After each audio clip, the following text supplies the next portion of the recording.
जय श्री कृष्णा। आप लोग सुनेंगे श्रीमद् भगवद गीता का 7वां अध्याय और 7वें अध्याय का 8वां और 9वां श्लोक। तो भगवान कहते हैं, क्या कहते हैं आप लोग सुनेंगे कि रसो अहम अपसु कंतेया प्रभास्मि शशि सूर्यो प्रणव सर्ववेदेषु शब्दाख्ये परसमनिषु पूर्णो गंध पृथिव्याम च तेजश्चास्मि विभावसो जीवनम सर्वभूतेषु तत्पश्चास्मि तपस्यसु।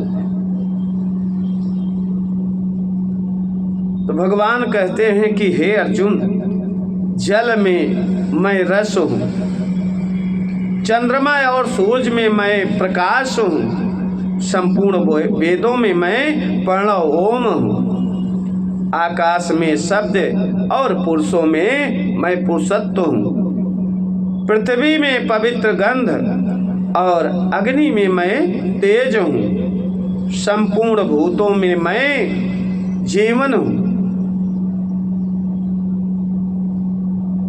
अर्थात जिससे वह जीते हैं वह तत्व मैं हूँ, तथा तपस्वियों में तप मैं हूँ।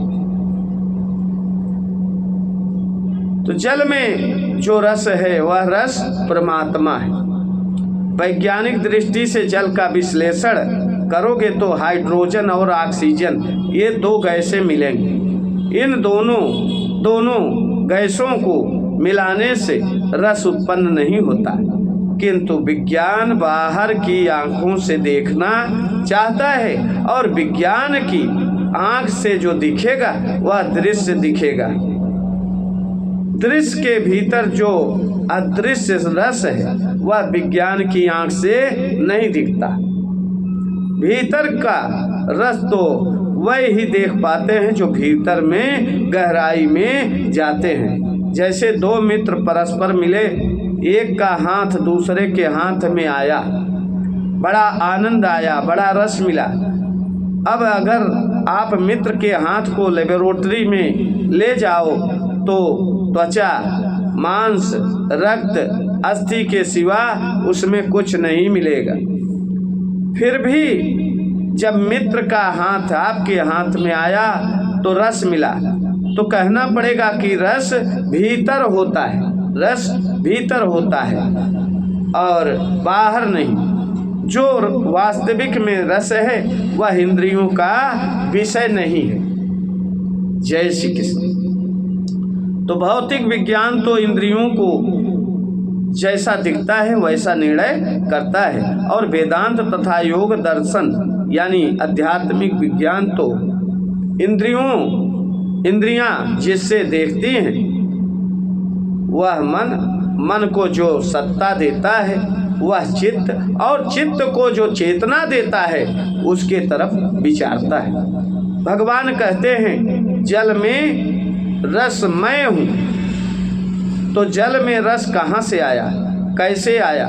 परमात्मा से ही आया। रस कब आता है? जब भीतर रस होता है तब। अगर किसी की जिह्वा में सूखा रोग हो गया हो तो उसे रसगुल्ला आदि किसी भी पदार्थ का रस नहीं आएगा। जिह्वा को रस कब आता है? जब वह अपने रस से रसीली होती है, और जिह्वा का वह रस आता है जल में छुपे हुए अत्यंत सूक्ष्म रस के प्रभाव के ही कारण। इसलिए भगवान कहते हैं जल में रस मैं हूँ, जल में रस मैं हूँ। जय श्री कृष्ण। तो कल हम आप लोगों के साथ फिर आएंगे आगे। जय श्री कृष्ण। इसके आगे कल फिर आएंगे। जय श्री कृष्ण। अगर आप लोगों को अच्छा लगे तो ज़्यादा से ज़्यादा YouTube चैनल पे सब्सक्राइब करेंगे, लाइक करेंगे, कमेंट करेंगे, अच्छा लगेगा ही। जय श्री कृष्ण। जय श्री कृष्ण। नारायण हरि नारायण।